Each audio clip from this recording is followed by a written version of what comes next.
प्रसाद है और ये बिहार से बिलोंग करते हैं। इनके लड़के भी होम्योपैथी डॉक्टर हैं, दुकानदार है जो मुंबई में है। ये जब हमारे पास आप आए थे अंकल तो 1 साल से आपको कैथेटर लगा हुआ था, तो कितने दिनों से लगा हुआ था कैथेटर? नहीं दरअसल बटुहार बना उधर तो 6 महीना से 6 महीना से लगातार लगा हुआ था। हाँ। डॉक्टर ने उसको निकाला भी। उसको हो गया अपने सेवा से पोस्टिंग हो गया है।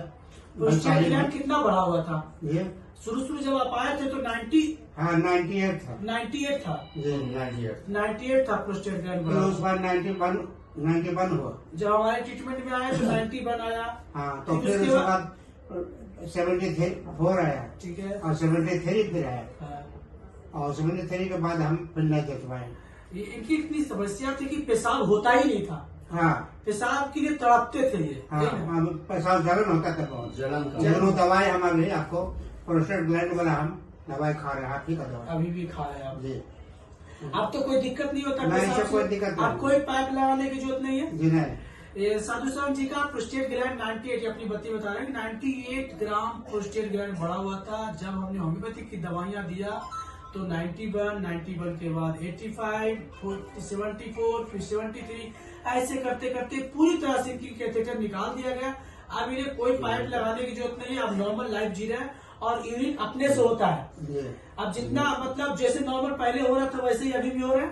अब तो कोई दिक्कत नहीं है। कोई दिक्कत, उसका कोई दिक्कत नहीं। पेशाब से रिलेटेड कोई बीमारी नहीं है। कोई बीमारी नहीं। आप साल भर बहुत परेशान रहे? जी बहुत बहुत परेशान। ये जब भी आते थे तो पाइप लगा के मेरे यहाँ आते थे। मैंने इनको इतनी इमरजेंसी हो गया था कि पेशाब नहीं उतर रहा था तो इनको 2-3 दिन मुझे रखना ही पड़ गया, भर्ती करके रखना पड़ा। और दवा खिला करके होम्योपैथी की जो जादू है वो इनको पता चला कि भाई कैसे ठीक होता है। दवा जीभ पर दे करके पेशेंट को ठीक किया गया। कैथेटर तो रात भर में निकल गया। कैथेटर रात भर में ही निकल गया। ये बहुत ही मतलब गंभीर है। वहाँ ऑपरेशन के बाद होता था बराबर 6-7 डॉक्टर बिहार से में है। साहब का कहीं भी जाइए ऑपरेशन के सिवा कोई रहता नहीं है। तब हम कहा कि ऐसे मरने हमको है। हम छोटा बेटा को संजीव सर यहाँ को ले चलो नहीं डॉक्टर साहब जहाँ पहले दिखाते कुम्भराज में।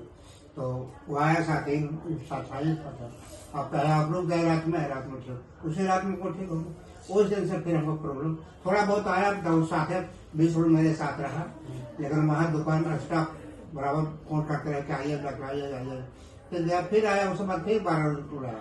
तो उसके बाद फिर आवेदन ठीक आज काम में हमके नहीं कोई जरूरत नहीं।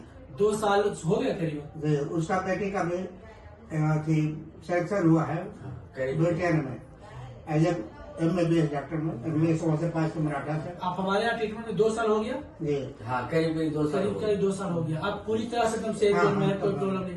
इतनी होम्योपैथी की जो बताया जाता है कि होम्योपैथी दवा कई डॉक्टर ऐसे बोल देते हैं कि आपको ऑपरेशन की जरूरत पड़ेगा। और मैं ये जरूर बताऊंगा प्रोस्टेट को लेकर के लोगों से भी मैं आग्रह करूंगा।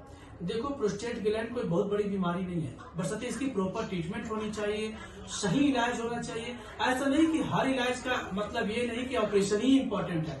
दवा के द्वारा आसानी से ठीक किया जाता था। जैसा कि साधु साहब जी बताया कि होम्योपैथी दवा से पूरी तरह से ठीक हो गया। आज के डेट में इन्हें कोई कैथेटर की जरूरत नहीं है, किसी प्रकार की दवा की जरूरत नहीं पड़ी। अब ये सभी दवा सभी खाना वगैरह हर चीज खा रहे हैं और नॉर्मल लाइफ जी रहे जैसे पहले जी रहे थे। आज ये 2 साल हमारे ट्रीटमेंट में रहे, पूरी तरह से ठीक हो गए। 2 साल के बाद ये अपने दूसरी बीमारी को लेकर हमारे पास आए, जिनको पार्किंसन का सिम्टम आ रहा है, इनके बॉडी में कंपन आ रहा है और ये अप्रोक्सीमेटली 85 ईयर्स ओल्ड है। तो अब ये इस उम्र में इनकी एक समस्या पैदा हुआ, ज्यादा कंपन वगैरह की समस्या उसको लेकर के है। लेकिन कैथेटर से रिलेटेड, यूरिन से रिलेटेड, प्रोस्टेट ग्लैंड से रिलेटेड बीमारियां अब नहीं है। कंप्लीट है, पूरी तरह से ठीक है। ठीक है, चलिए बहुत अच्छा। आपके आसपास में भी कुछ ऐसा पेशेंट होते हैं जो ठीक नहीं हो रहा है, जिनको डॉक्टर ने बोल दिया ऑपरेशन का, वैसे मरीज जरूर भेजें ताकि मैं उन्हें रिजल्ट दे सकूं और परमानेंटली समस्या से मुक्त दे सकूं। बहुत बहुत धन्यवाद आपका।